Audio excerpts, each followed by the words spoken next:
bagaimana prospek perekonomian di Jawa Timur ini dan apa saja sih yang sudah dilakukan para pemuda dan juga para perempuan yang ada di Jawa Timur ini, Bapak? Di sini berarti supaya nggak tertinggal, maka para pemuda yang saya sebut tadi itu pemuda yang bekerja sebagai pelaku UMKM untuk bisa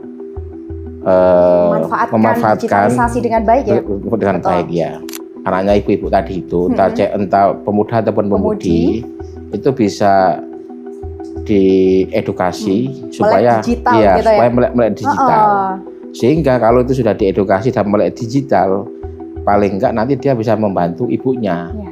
Jadi pemerintah itu seharusnya mencoba untuk memfasilitasi atau mencari potensi-potensi yang dimiliki oleh para perempuan.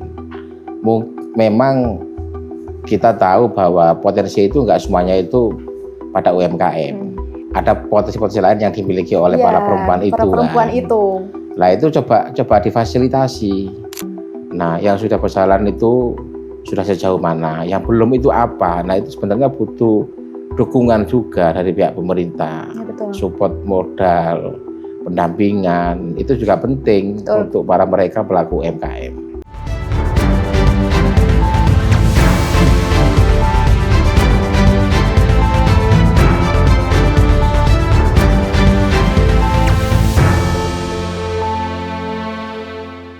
Assalamualaikum warahmatullahi wabarakatuh.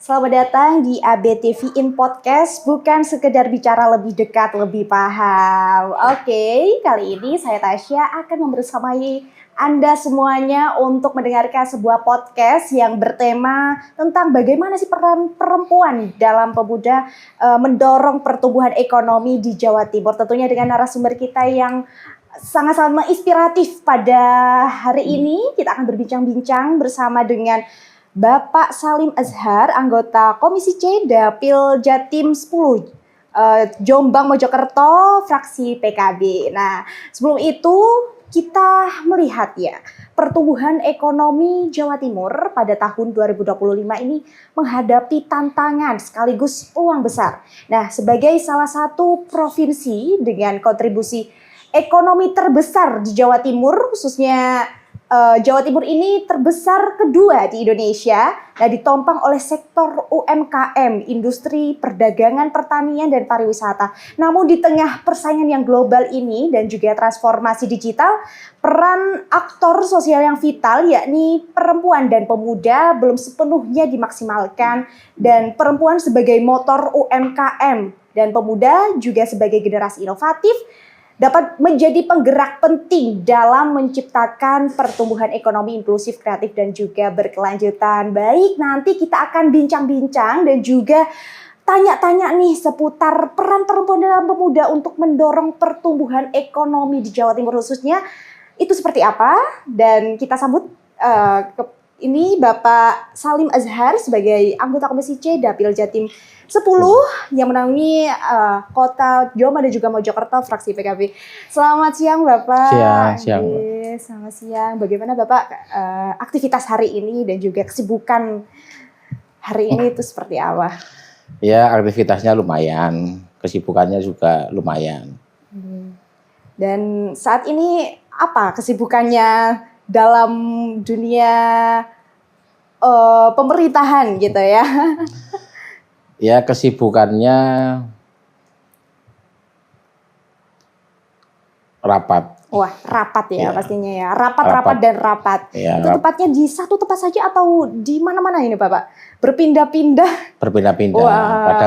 Kadang juga rapat di kantor, kadang di luar, kadang juga kita setiap bulan kunjungan ke masing-masing bapenda yang ada di Jawa Timur, macam-macam, tergantung itu. Semuanya berkeliling-keliling Jawa Timur ya khususnya. Dan di sini Bapak sebagai Komisi C ya, Dapil Jatim 10. Nah, ini tugas dari Komisi C itu apa sih Bapak? Saya ingin tahu itu. Komisi C itu tugasnya soal keuangan. Soal keuangan itu menjadi tugasnya Komisi C. Nah, maksudnya keuangan itu adalah soal pendapatan. Betul. Jadi Komisi C itu mengontrol, memastikan soal pendapatan daerah atau PAD daerah itu menjadi tugas kita. Nah, bicara pendapatan asli daerah itu macam-macam. Ada pajak, ada retribusi, ada juga dari dinas-dinas penghasil, juga dari pajak-pajak yang lain. Betul. Itu tugas Komisi C itu memastikan itu. Kira-kira kalau gini, sederhananya gini, berapa APBD 2026 pemerintah Jawa Timur? Nah, Komisi C itu harus tahu itu. Nah, sebelum diputuskan di paripurna berapa postur anggaran APBD-nya itu, Komisi C harus tahu itu untuk mengetahui lebih detail kira-kira pendapatan fix-nya itu berapa dari pajak, retribusi dan lain-lain. Artinya ini mengurusi sebuah pendapatan anggaran pemerintahan gitu ya Bapak. Nah ini mungkin bisa diceritakan Bapak, dorongan apa sih yang menjadikan Bapak ini bisa bergabung di pemerintahan DPRD ini khususnya, itu apa dorongan? Bisa diceritakan mungkin dari para penonton juga ingin mengetahui apa sih dorongannya seperti itu. Iya, semuanya berawal dari politik kan, dari politik. Saya itu termasuk kategori kader yang memang sudah lama di partai politik. Saya masuk di PKB itu sejak tahun 2011 sampai sekarang. Berarti kalau sekarang itu sekitar kurang lebih 14 tahun. 14 tahun. Sebelumnya pernah berkarir di organisasi ekstra kampus di PMII, terus setelah di PMII terus saya direkrut oleh PKB. Waktu itu ditawari untuk menjadi salah satu Banom PKB, yaitu Kemasaba. Kemasaba yang Banom PKB yang fokus pada segmen mahasiswa. Nah, waktu saya jadi ketua sampai 2015 saya ditarik ke Jakarta. Jakarta selama kurang lebih 10 tahun. Terus sebenarnya saya ikut caleg ini sudah 3 kali. Oh, sudah tiga kali ya? 3 kali. 2014 itu nyalek di kota Surabaya, cuman waktu itu sebagai kader ikut nyalek gitu aja. Belum melakukan gerakan apapun. 2019 saya juga nyalek DPR RI dapil Lamongan Gresik. Waktu itu juga belum terlalu serius. Nah, seriusnya berarti baru-baru ini. Oh, yang kemarin. 2020 gini, jadi kekalahan saya di 2029. Itu menjadi evaluasi saya untuk mendaftar ke depannya. Untuk bagaimana 2024 saya itu bisa terpilih sebagai anggota DPR. Jadi 2020 saya sudah mulai berpikir menyiapkan kira-kira dapil mana semacam-macam lah. Nah, ternyata dapat dapil di Jatim 10, Dempang Mojokerto, terus alhamdulillah terpilih. Wah, keren banget. Berarti banyak sekali ya pengalaman dari Bapak. Lumayan. Sudah lumayan dan juga bisa buat refleksi ya Pak ya. Pada tahun 2009 yang waktu itu sudah pernah untuk mencalonkan diri, ngaten nggih? Dan kemudian akhirnya bisa jebol juga di tahun ini khususnya seperti itu. Baik Bapak, ini terkait tadi kan sudah dijelaskan bahwasannya Bapak Komisi C itu menaungi anggaran nggih Bapak nggih. Nah, ini ada kaitannya juga ini dalam tema kita hari ini. Kita akan membahas tentang bagaimana peran perempuan dan pemuda dalam mendorong pertumbuhan ekonomi di Jawa Timur. Nah, sebagai generasi muda dan juga para perempuan pastinya itu memiliki sebuah dorongan dan juga aspek yang besar bagi Jawa Timur tersebut. Nah, menurut Bapak itu bagaimana prospek perekonomian di Jawa Timur ini dan apa saja sih yang sudah dilakukan para pemuda dan juga para perempuan yang ada di Jawa Timur ini, Bapak? Sudah dilakukan ya.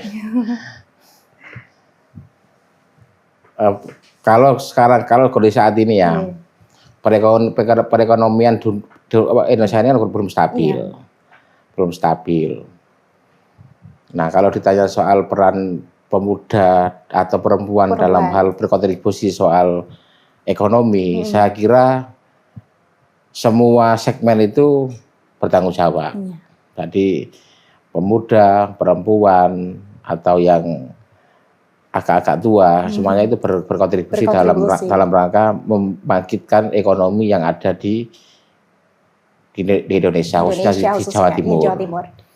Nah, kalau bicara lebih spesifik soal perempuan dan pemuda, mungkin kalau yang saya tahu itu lebih banyak yang bergelut di UMKM, terutama yang perempuan. Kalau yang perempuan kan mungkin dia lebih enjoy, lebih relax ketika dia melakukan aktivitas jual beli itu di UMKM. Nah, biasanya itu bisa disinergikan antara pemuda dengan perempuan yang pemuda-pemudi lah, bahasa enaknya itu.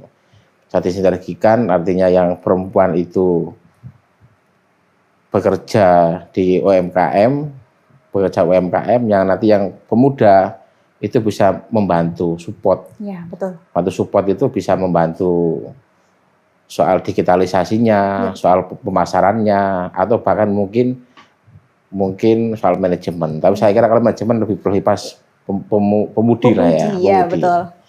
Kalau untuk para perempuan atau khususnya ibu-ibu itu mungkin fokusnya lebih ke UMKM seperti itu ya. Nah, untuk menggerakkan bagaimana sih pemuda ini untuk memanfaatkan digitalisasi. Saat ini kan masih maraknya dan juga kita berada di dalam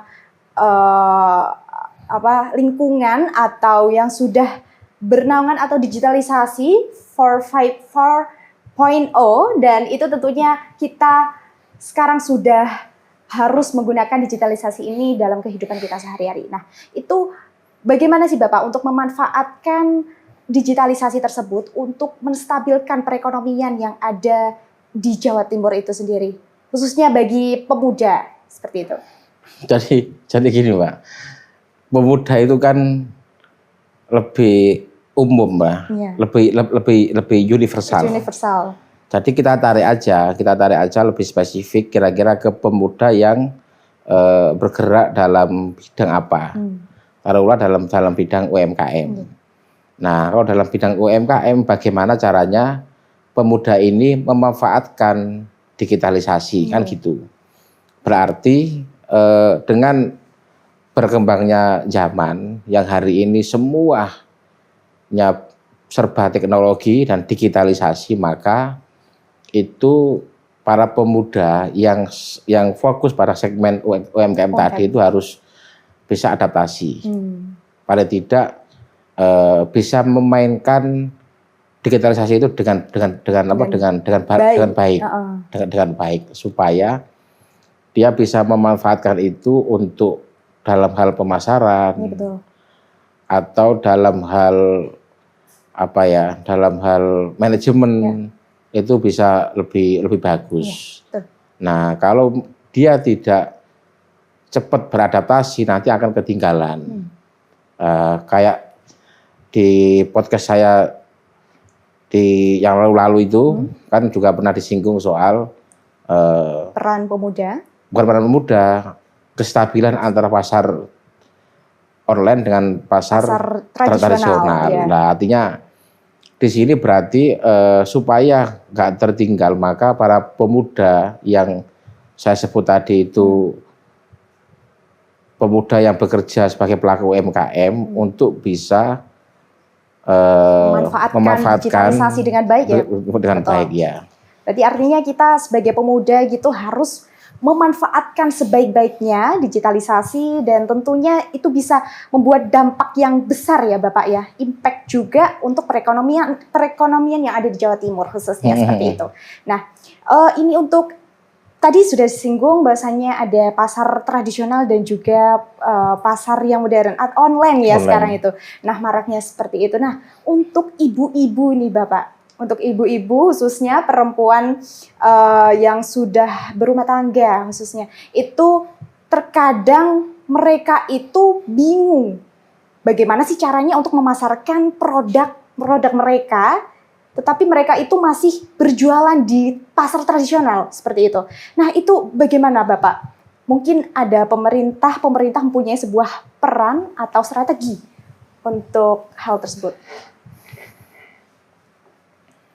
Ya kalau ibu-ibu memang saya kira banyak yang belum bisa menguasai secara teknologi atau secara digital kan. Jadi tadi pertanyaannya banyak ibu-ibu yang belum bisa melakukan promosi atau pemasaran produknya ya itu. Betul. Nah di situ coba aja dikolaborasikan. Artinya barang siapa tahu anaknya ibu-ibu tadi itu entah pemuda ataupun pemudi itu bisa diedukasi supaya digital, supaya melek digital. Sehingga kalau itu sudah diedukasi dan melek digital, paling enggak nanti dia bisa membantu ibunya memasarkan produknya apa, pasti nanti itu bisa gitu loh. Jadi bersinergi dalam keluarga, artinya anaknya membantu secara teknologi, nanti ibunya yang menyiapkan produk-produknya itu. Artinya saling menjalin satu sama lain, maksudnya bekerja sama seperti itu ya Bapak ya? Betul. Ya betul. Monggo diminum dulu. Nah, tadi sudah kita tanya-tanya tentang pasar tradisional dan juga pasar yang ada di online gitu ya, seliweran. Banyak sekali produk-produk yang sudah dijual dan juga mungkin kita sendiri yang bisa merasakannya atau kita membelinya gitu ya, berupa barang dan lain sebagainya. Nah, berbicara tentang pasar tradisional Bapak, apakah perekonomian dari pendapatan dari penjual pasar tradisional ini pada saat ini di Jawa Timur menurun karena adanya pasar toko online tersebut? Saya juga meyakini turun. Saya juga meyakini pasti omsetnya menurun, beda dengan dulu sebelum ada pasar online.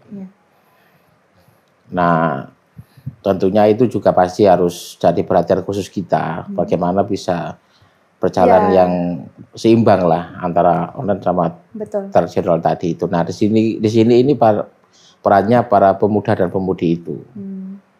Bagaimana bisa berkontribusi untuk bisa menyeimbangkan pasar tradisional tadi. Tapi tentunya itu masih ada, maksudnya perhatian pemerintah kepada masyarakat, ibu-ibu mungkin dan lain sebagainya karena adanya toko online tersebut, dan perhatian kalau perhatian itu gini, saya lebih melihatnya itu pada sisi UMKM ya. Kalau UMKM itu pemerintah saya kira cukup memperhatikan atau memfasilitasi dengan model pemerintah yang memberikan pinjaman modal, pemerintah yang melakukan pendampingan para pelaku UMKM, bahkan melakukan upgrading ataupun pelatihan para pelaku UMKM. Itu sebagai salah satu bentuk pemerintah terhadap para pekerja UMKM. Nah, UMKM ini yang kita tahu sekarang itu kan sudah terbelah. Betul. Ada UMKM yang masih bertahan pada pasar tradisional, ada UMKM yang sudah beralih ke pasar online. Nah, ini menurut saya kalau selama ini pemerintah itu lebih fokus pada pendampingan atau pada akses modal pada pelaku UMKM yang tradisional, maka sudah selayaknya pemerintah itu juga harus memberikan perhatian pada pelaku UMKM yang online.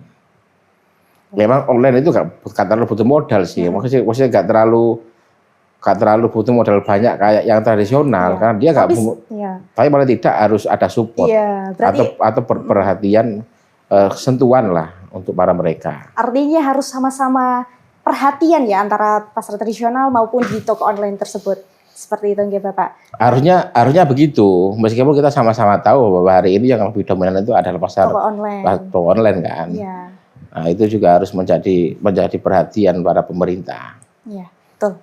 Nah, Pak Salim, bagaimana sih kita itu bisa menyeimbangkan sebagai para perempuan nih, dan khususnya para pemuda, bagaimana peran nyata perempuan khususnya dalam ekonomi di Jawa Timur ini? Peran nyatanya itu seperti apa?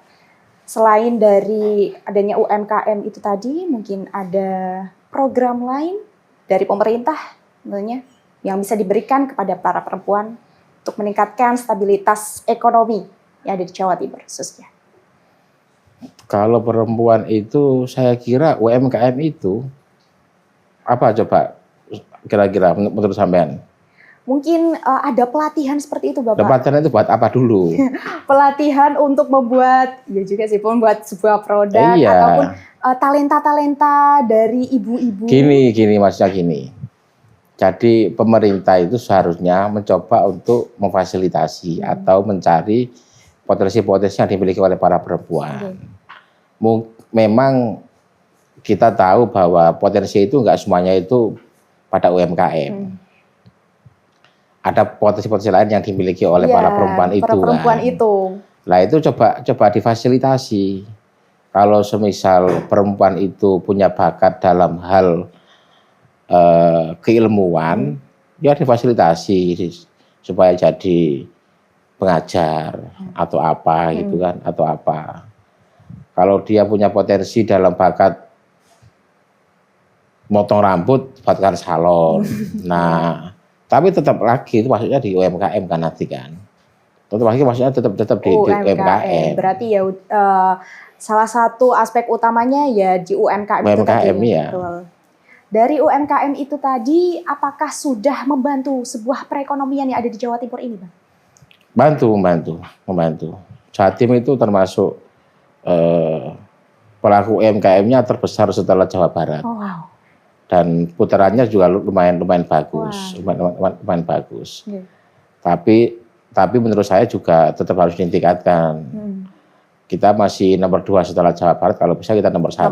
Berarti poinnya adalah mengembangkan atau memperbanyak lagi pelaku UMKM yang produktif. Tentunya. Dan juga pemuda-pemudi ini juga harus bisa bergerak. Karena nggak mungkin cuma hanya memperbanyak tapi nggak produktif buat apa. Jadi mulai di klaster dan mana-mana yang sudah bagus itu lebih ditingkatkan supaya lebih produktif. Betul. Jadi intinya secara tidak langsung kita itu harus menumbuhkan rasa produktivitas itu tadi, dan kemudian bisa dikembangkan dalam UMKM dan tentunya itu akan berimpact lebih di pemerintahan Jawa Timur. Nah, untuk di daerah Jombang Mojokerto sendiri, Bapak. Nah, itu UMKM di sana sudah berjalan sesuai dengan target Bapak atau belum?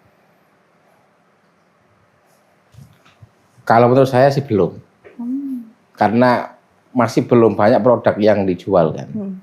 Ya kalau kita tahu kalau Mojokerto itu kan onde-onde. Oh iya betul. Onde-onde itu kan yang ramai. Menjadi khasnya yang Mojokerto ya. Terus kalau yang Jombang itu kan ada kerupuk yang banyak itu. Tapi sebenarnya lebih dari itu, lebih dari itu. Maksud saya itu lebih dari itu yang perlu ditingkatkan lagi supaya produknya itu banyak, produk UMKM-nya itu banyak. Kalau sekarang itu cuma onde-onde, nanti jangan cuma onde-onde itu maksud saya. Kalau bisa ada barang lain ya. Jangan kalau bisa ya terkenal dengan ciri produk sepatu. Betul. atau sabuk kulit atau jaket kulit atau apa, itu maksud saya. Betul. Biar diperbanyak produk andalannya atau produk unggulannya itu diperbanyak.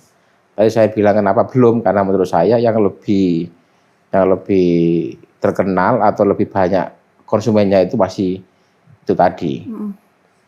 Untuk caranya untuk menumbuhkan rasa UMKM ini semakin meningkat di daerah Mojokerto, Jombang, ini seperti apa Bapak? Langkah Bapak untuk menanggulangi dan juga meningkatkan rasa para wanita khususnya. Meningkatkan para pelaku UMKM.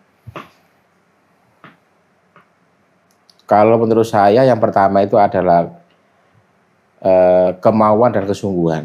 Itu niat yang niat yang baik, Yang terus baik. kemauan dan kesungguhan. Yang kedua akses modal. Artinya kita harus mempunyai sebuah niat dan juga akses modal yang cukup pastinya. Betul, iya. Jika Kalau cuman ada akses modal tapi dia nggak ada niat, terus nggak percuma dong. Kan percuma, Iya, dia kan nggak serius. benar. Tapi kalau sudah ada niat yang baik, terus dia sungguh-sungguh benar pengen menekuni pelaku usaha pelaku UMKM, nah terus ada suntikan modal atau akses modal tadi itu baru bisa dijalani dengan baik. Artinya, tapi gini sih, sebenarnya kalau bicara UMKM kan tinggal kita lihat di daerah itu kira-kira ada produk olahan apa yang bisa ditonjolkan. Gitu. Nah, kayak di Jombang itu sebenarnya orang melihatnya hanya dari unggulan kerupuk. Sebenarnya di situ juga ada kopi. Ada kopi yang enak itu di Wonosalam itu. Termasuk ada durian. Cuman kalau durian itu memang panennya kan bulan-bulan tertentu. Jangka waktunya itu lama ya, Pak? Ya, nah itu tinggal mulai itu sebenarnya bisa menjadi PR-nya masing-masing kepala dinas yang terkait untuk coba mentabulasi, terus mencoba memetakan kira-kira potensi UMKM di kabupaten tersebut itu bagaimana. Nah, yang sudah berjalan itu sudah sejauh mana, yang belum itu apa. Nah, itu sebenarnya butuh dukungan juga dari pihak pemerintah, support modal, pendampingan, itu juga penting untuk para mereka pelaku UMKM. Betul. Berarti artinya support dari pemerintah juga sangat diperlukan gitu ya? Sangat diperlukan. Dan pemuda-pemuda saat ini kan mungkin masih belum tahu gitu Pak. Mereka itu setengah-setengah gitu loh. Maksudnya nyalinya masih setengah-setengah untuk melanjutkan kayak ikut UMKM, itu seperti apa nanti dampaknya dan lain sebagainya. Nah itu apa sih Bapak dari pemerintah sendiri untuk menggerakkan hati para pemuda ini, terutama Gen Z gitu ya, untuk mulai memulai usaha, biar tidak setengah-setengah gitu. Jadi gini Pak, karakter masyarakat itu kan berbeda-beda. Kalau kita berharap semua pemuda-pemudi itu bekerja UMKM, saya kira juga nggak mungkin kan. Tapi bahwa ada dorongan untuk supaya paling tidak ini membangun semangat para pemuda-pemudi itu, ya berarti harus ada pihak pemerintah hadir di sini untuk ngasih tahu tentang pentingnya sebagai pelaku usaha. Karena gini, biasanya itu coba dicek, Pak, disurvei atau dicek pelaku UMKM antara yang muda dengan yang tua, itu pasti banyak yang tua. Nah, yang muda itu pasti dia masih ada pun itu paling bisa dihitung secara prestasi mungkin nggak terlalu banyak itu loh. Karena mereka juga pasti banyak pilihan yang mau dia tempuh. Gak harus tertuju ke UMKM gitu loh. Selama dia masih bisa melakukan pendidikan, terus dia bisa berhasil menjadi apa, itu kan juga kita sama-sama nggak tahu. Jadi nggak semuanya itu pasti akan ketarik ke UMKM. Tapi paling tidak pemerintah itu coba untuk memfasilitasi bahwa para pemuda, para pemudi, kalau kalian pengen usaha UMKM, mari ke sini kita bimbing. Kita bimbing, kita support, kita dampingi gitu loh. Nah, artinya bagi para pemuda-pemudi yang mempunyai keinginan ke situ pasti akan hadir ke sana juga, ikut. Kalau misalnya ada undangan pelatihan atau undangan sosialisasi apa tentang UMKM, dia pasti akan hadir sebagai hasrat keinginannya untuk tahu soal hal itu. Kalau semuanya nggak mungkin. Jadi gini, bahwa pemuda-pemudi dalam membantu meningkatkan perekonomian itu memang itu penting. Itu saya kira saya kira memang kewajiban kita. Ya, apalagi di digitalisasi saat ini ya. Iya, apalagi digitalisasi saat ini kan. Nah, ya itu tadi, memang segmennya nggak bisa disapu rata dalam hal UMKM kan. Ada yang mereka membantu kontribusi perekonomian bisa lewat sektor apa. Ya. Tentunya dengan memanfaatkan media sosial, ini sangat impact banget Bapak. Seperti Instagram dan juga Facebook, X dan lain sebagainya, itu sangat berimpact penuh dalam Kalau perekonomian. media sosial itu kan kalau pas dari promosi barang, Iya. ya kalau ke situ nanti tarikannya juga pasti pakai ke UMKM lagi. Ya sama, maksudnya sama. Paling tidak dengan adanya digitalisasi ini lebih mudah orang cari ekonomi, cari pendapatan, cari pendapatan. Tentunya yang halal kan, tentunya yang halal.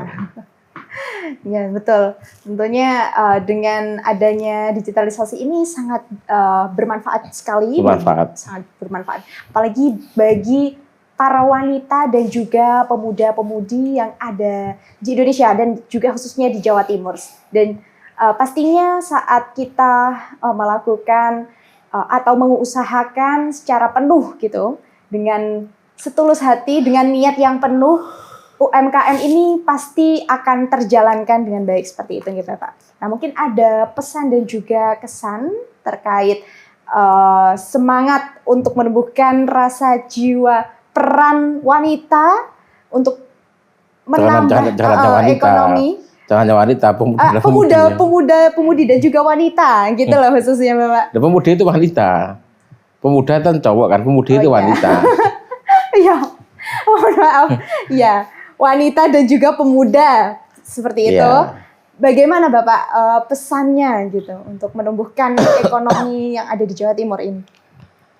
Pesannya saya berharap para pemuda dan perempuan itu bisa lebih produktif. Bisa lebih produktif untuk mengikuti perkembangan zaman dan tidak usah takut mencoba hal yang belum pernah dicoba. Kalau itu sekiranya bagus dan bermanfaat buat sesama, saya kira coba aja. Termasuk ya mencoba untuk menjadi pelaku usaha. Betul. Meskipun awalnya ragu, tapi kalau belum dicoba kan belum tahu nanti enak atau tidak. Iya betul. Yang penting mencoba dulu gitu ya. Mencoba dulu. Nanti hasilnya pikir urusan nanti. Karena dengan mencoba itu kalau gagal orang akan bisa mengevaluasi. Betul.